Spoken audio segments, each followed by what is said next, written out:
Hello! This video contains an introduction to sketching three-dimensional objects. One of the biggest problems in communicating technical information is accurately portraying three-dimensional information on a two-dimensional surface. Computer screens are flat, paper is two-dimensional, phones, TVs, overhead projectors, just about all the devices we use to communicate information are two-dimensional. Unfortunately, it is impossible to accurately portray real-life three-dimensional systems on two-dimensional surfaces. As you draw, notice how angles become distorted and features become elongated or truncated in the two-dimensional drawings.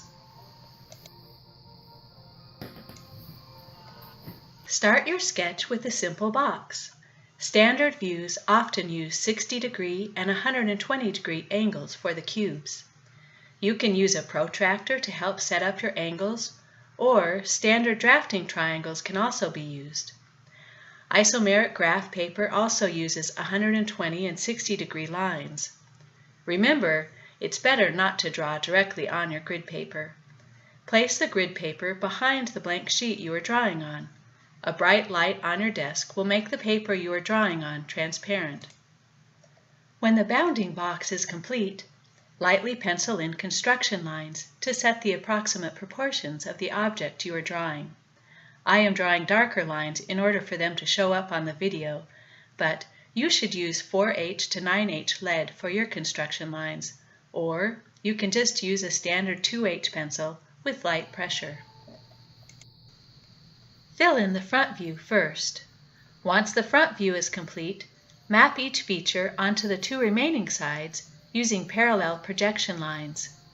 When you are satisfied with the lighter construction lines, trace over the drawing with dark lines. I am using soft 2B pencil lead for my dark outlines, but you can also trace the final outline in pen. If you use pen, the light pencil construction lines can be easily erased after the ink is dried. 2D drawings of 3D objects are called projections.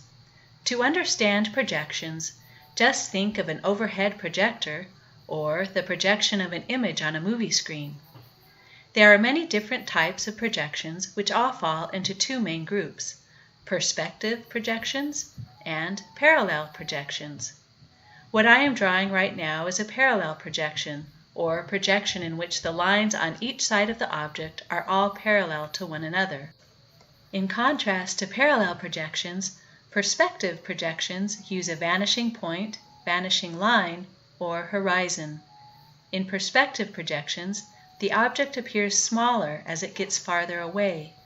Technical drawings for smaller mechanical parts are typically created using parallel projections, while architect and civil engineering schematics of large structures often use perspective projections. We will cover the specifics of different projection views in future units. For shading, choose which sides have light shining on them and which sides are in the shadow. In technical drawings, the lines and shading used to show surface characteristics is called hatching. Different hatching patterns can be used to denote the surface finishes created from grinding, polishing, milling, and otherwise creating the part. Hatching patterns can also symbolize the materials used for the part, such as cement, metal, plastic, or wood. The CAD software we will be using has a large library of different standard hatching patterns to choose between. By this time, you might notice your paper starting to get smudges and your work area filling up with eraser peelings. Before CAD software was around, professional drafters were required to keep their hands and work areas meticulously clean. Imagine how hard it would be to create perfect, poster-sized schematics by hand that were free from all smudges, wrinkles, and other mistakes. When you get frustrated with the CAD software in future weeks, just think back and remember how hard it was to create a professional drawing by hand. CAD software allows drawings to be easily modified, reproduced, and shared. No eraser peelings or starting over on a new piece of paper with CAD. Newer programs, such as Inventor and SolidWorks, have the added ability of virtually testing how designed parts react to applied loads, where they will bend, and where they will break. Entire systems can be virtually assembled together, tested for efficiency and functionality without ever leaving the drawing board. Projects still start out with simple old-fashioned sketches, though. Southwest Airlines was born on sketches drawn on a cocktail napkin. Seattle's iconic Space Needle, the Voyager airplane, Compact's first portable computer, and even Harry Potter all started out as hand-drawn ideas on napkins. There's just something about sketching an idea out by hand that helps you think it through a little bit better. Sketching is part of brainstorming and is the first step in many engineering projects. Okay, now it's your turn to try it out. Clear off a nice big working area on your desk, turn on some music, and sketch your initials in 3D.